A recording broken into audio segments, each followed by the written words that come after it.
नमस्कार दर्शक बंधु, स्वागत करुछि आपण मानक प्रिय चैनल प्रभु जगन्नाथ को।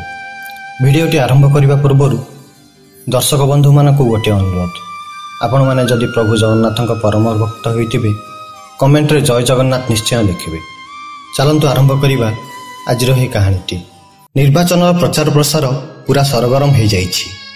निज दलर विजय पाई प्रार्थी माने नाना रणनीति प्रयोग करिबारे लागिछन्ति। आउ सबु दलर नेता माने टंका दे भोट अख्तियार करने को लगी पड़ती। आउ किछि नेता माने एते तलकु खसी जाउछन्ति जे आपण मान शुणिले आपण को लोम टांकुरी जीव। आज एमिति एक घटना विषय कहवाकू जाउछि जहाँकि अत्यंत गरीब खटेखिया मनीषटीए 60 वर्षर राम साहू जीवन में घटी जाइछि। किए कहूछि मो दल को भोट दियो, मु तुमर घर, रास्ता, पाइखाना, पिलांकर चाकरी, वार्धक्य भत्ता आदि निश्चय करदेवी। किए कहूछि मु निश्चय कृषि ऋण छाड़ करदेवी। एमिति नाना शर्त आउ प्रतिज्ञा करुछन्ति अलग अलग दलर प्रार्थी माने। किंतु 60 वर्षर राम साहू निहाती गरीब, दीर्घ 42 वर्ष धरी राजनीति देखि आसिछन्ति। भारतर संविधान बुझी पारुछन्ति राम साहू। निपट मूर्ख होई मध्य से बुझी पारुछि निर्वाचन रे मिथ्या प्रतिश्रुति विषय रे। पुओटा तार 10म श्रेणी आ पढ़ी पारिला नाही। निजर आर्थिक परिस्थिति दुर्बल देखि राम साहू पुओ को विदेश पठेई देइछि। मासिक पुओ तार जो 2 पैसा देउछि घर परिवार सुखरे चली जाउछि। निजर झाटी भाटी नड़ा छपर घरे बहुत आनंद रे रहुथाय राम साहू। एई किछि दिन हेबो से टिके खुशी अछि, कारण ताकू कुआडे सरकार तरफरु पक्कारे तयारी पाइखाना मिलिछि। झियो बहु तार सेई पाइखाना व्यवहार करुछन्ति। घर को तार एबे विद्युत संजोग हो जाइछि। घर को आसीथिबा नुआ बहु पई कुआडे बिना मूल्य रे उज्ज्वला योजनारू गैस मिलिछि। एबे निर्वाचन पई नेता मानकर धाड़ी लागिछि ता घर को। राम साहू को खाद्य सुरक्षा योजनारू आगरू मिलुथिबा बीपीएल रु वंचित करा जाइछि। एबे कोनोसी रेशन कार्ड होई नाही तार। प्रधानमंत्री आवास योजनारू गोटे घरर अनुदान मिलिबार थिला, हेले सरपंच बाबू कहउछन्ति मते 20,000 दियो, तुमर वासगृह अनुदान मु करई देबी। आ तमे तम पुओ को विदेश रु डकाओ, से आसी मो दलीय बाहिनी रे जोग देउ, मु तुमर वासगृह बागुणा रे करई देबी। राम साहू 40 वर्ष हेला देखि आसुछि नेता मानकर मिथ्या प्रतिश्रुति।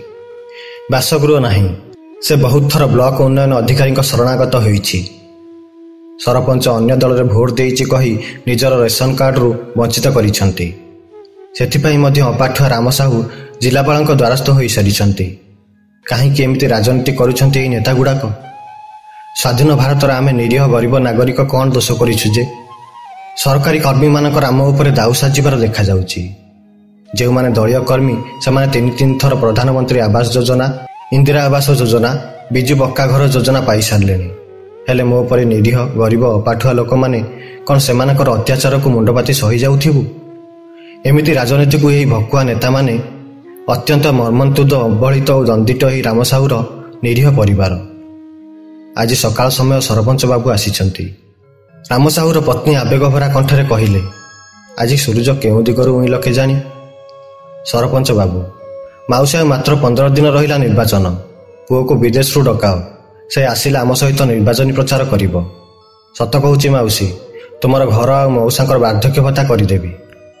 माउसी रागरे गरगर होई कहिले, हई हो सरपंच बाबू, तुम निर्वाचन समय रे एई कथा कहिल, हेले तापरे कुआडे गल जे? पुणी थर देखिबाकू मिलिलानी।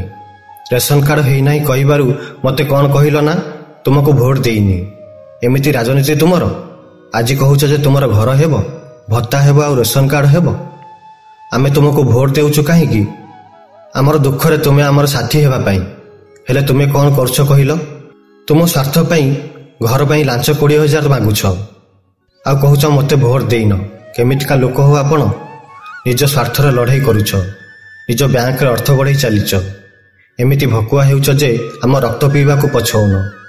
गला मास जाइथिली तुम पाखरु लेखाटी आनिबा पई, मो बहुर बैंक बही खोलिबा पई, हेले लेखाटी भी देलनी। ठकेई संथारे पैसा रख, बीमा गोटे कर, एमिति व्यवहार तुम पंचायत रे हेला। तुमे संथा मानकर एजेंट होई सरपंच हेउथलो काहेकि जे? छी छी तुमर राजनीति को। आज केउ बेल राति पाहिला के जाने तुम मुख दर्शन हो गला। आज दिनटा बिगाड़ी देल हो तुमे आपण सरपंच बाबू।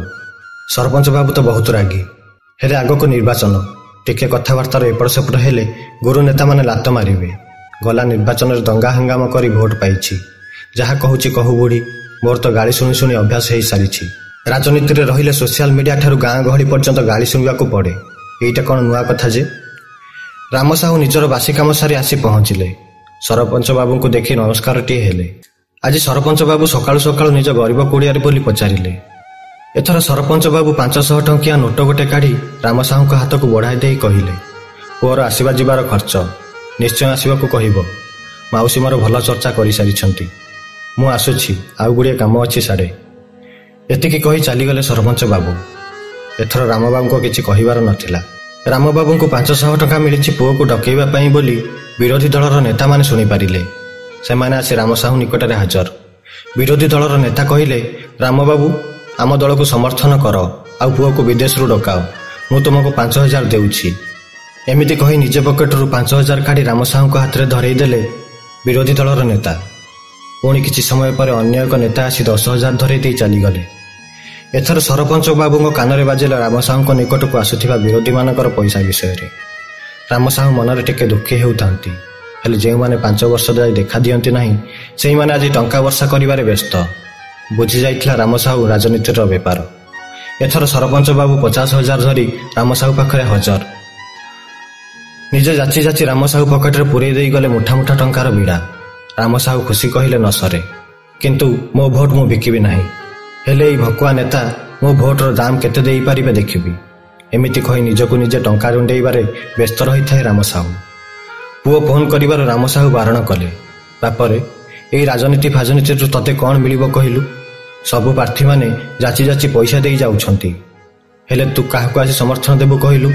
ଶେଷରେ ଏ ଦଳ ସେ ଦଳ ପାଲରେ ପଡ଼ି ବାଡ଼ିଆ ପାଡ଼ି ହେବୁ। ତୁ ନିର୍ବାଚନ ପରେ ଘରକୁ ଆସିବୁ। ମୁଁ ସେମାନଙ୍କୁ ତୋ ଦେହ ଭଲ ନାହିଁ କହିଦେବି। ପୁଅ ଅତ୍ୟନ୍ତ ବାଧ୍ୟ କରିବାରୁ ବାପା କହିଲେ, ଦେଖ ବାବୁ, ତୁ ଗୋଟିଏ ମୋର ପୁଅ, ନା ଆଗକୁ ନା ପଛକୁ। ସେମାନେ ପରା ନିର୍ବାଚନରେ ମଦ୍ୟପମାନଙ୍କୁ ପିଇବାକୁ ଦେଇ ଚମଚା ବନେଇଥାନ୍ତି। ଲୋକଙ୍କୁ ଦଳ ଦଳ କହି ହଣାକଟା କରନ୍ତି। ଦରକାର ପଡ଼ିଲେ ଜୀବନରୁ ମାରିଦିଅନ୍ତି। ସାଧାରଣ କଥା ହେଲା, ଆମେ ନିହାତି ଗରିବ ହୋଇ ମଧ୍ୟ ରେସନ କାର୍ଡଟିଏ ପାଇପାରିଲେ ନାହିଁ। ମୁଁ ଜିଲ୍ଲାପାଳଙ୍କ ଦ୍ୱାରସ୍ଥ ହେଲା ପରେ ବି ମିଳିଲା ନାହିଁ। ଏମିତି ଦଳ ଦଳ ହେଇ ଗାଁ ଗାଁ ବୁଲିବେ। ଭୋଟ ବ୍ୟାଙ୍କର ରାଜନୀତି। ପଇସା ବାଣ୍ଟିବେ ଭୋଟ ପାଇଁ। ଆମ ଦେଶ ସିନା ଗଣତନ୍ତ୍ର, ହେଲେ ଆମେ ଏଇ ଭକୁଆ କୁଜି ନେତାମାନଙ୍କର କେବଳରେ ପଡ଼ି ତଳିତଳାନ୍ତ ହୋଇଯାଉଛନ୍ତି। ହେଲେ ଏଇ ନେତାମାନେ ଆଜି ଆମରି ରକ୍ତରେ ହୋଲି ଖେଳିବାରେ ବ୍ୟସ୍ତ। ଏଇ ତ ଦୁନିଆ, ଏଇ ତ ଶାସନ। କେବେ ବି ଆମ ଦେଶ ସୁଧରିବ ନାହିଁ ରେ ବାବୁ। ତୋତେ ନେହୁରା ହେଉଛି। ତୁ ରାଜନୀତିକୁ ଆସିବୁ ନାହିଁ କି ନିଜ ଭବିଷ୍ୟତ ଖରାପ କରିବୁ ନାହିଁ। ମୁଁ ଆଉ ତୋ ମା, ଭଉଣୀ, ସ୍ତ୍ରୀ କୌଣସି ଗୋଟେ ଭଲ ପ୍ରାର୍ଥୀ ଦେଖି ଭୋଟ ଦେଇଦେବୁ। ହେଲେ କାହାକୁ ବିଶ୍ୱାସ? ଯିଏ ଜିତିଲେ କି ହାରିଲେ ଆମର କି ଯାଏ ନା ଆସେ। ନାଗରିକ ହେତୁ ଭୋଟ ଖଣ୍ଡେ ଦେବା ଆମର ଅଧିକାର। ପୁଅ ଅଜୟ ବାପାଙ୍କର ନିବେଦନ ଓ ଅଭିପ୍ରାୟ ଭଲ କରି ବୁଝିପାରିଥିଲା। କହିଲା, ହଁ ବାପା, ମୁଁ ଯିବି ନାହିଁ ନିର୍ବାଚନରେ। ହେଲେ ତମ ମଧ୍ୟ କେଉଁ ଦଳରେ ବୁଲାବୁଲି କରିବନି। ନିଜ କାମରେ ନିଜେ ବ୍ୟସ୍ତ ରୁହ। ପରିବାର ଭଲ ମନ୍ଦ ବୁଝ। କାହାରି କଥାରେ କଥା ବି ହେବନି ବାପା। ନିଜ ବାଟରେ ଯିବ ଆଉ ନିଜ ବାଟରେ ଆସିବ। ଆମେ ଗରିବ ପରା, ତେଣୁ ଥାନାଠାରୁ ନ୍ୟାୟାଳୟ ପର୍ଯ୍ୟନ୍ତ ସେଇ ନେତାମାନଙ୍କ ଅଧୀନରେ। ଗୋଟିଏ ଅନୁରୋଧ ବାପା, ଯେଉଁମାନେ ଭୋଟ ପାଇଁ ପଇସା ଦିଅନ୍ତି ସେଇମାନେ ଜିତିଗଲେ ଦେଶକୁ ଲୁଟନ୍ତି। ଆଉ ଯେଉଁମାନେ ନିର୍ବାଚନରେ ନିଜ ପଇସା ଖର୍ଚ୍ଚ ନ କରନ୍ତି ସେମାନେ କେବେ ଲୋକଙ୍କ ଅଧିକାର ଓ ଲୋକଙ୍କ ପ୍ରାପ୍ୟକୁ ହଡପ କରନ୍ତି ନାହିଁ। ଏଣୁ ସେଇମାନଙ୍କୁ ଭୋଟ ଦେବ ଯିଏ ପଇସା ନ ବାଣ୍ଟି ଭୋଟ ମାଗିବେ। କାରଣ ସେମାନଙ୍କର ଜିତିବାର ଓ ଆସନ ପାଇବାର ଲୋଭ କମ୍ ଥାଏ। ସେମାନେ ଲାଞ୍ଚ ଦେବେନି କି ଲାଞ୍ଚ ନେବେନି।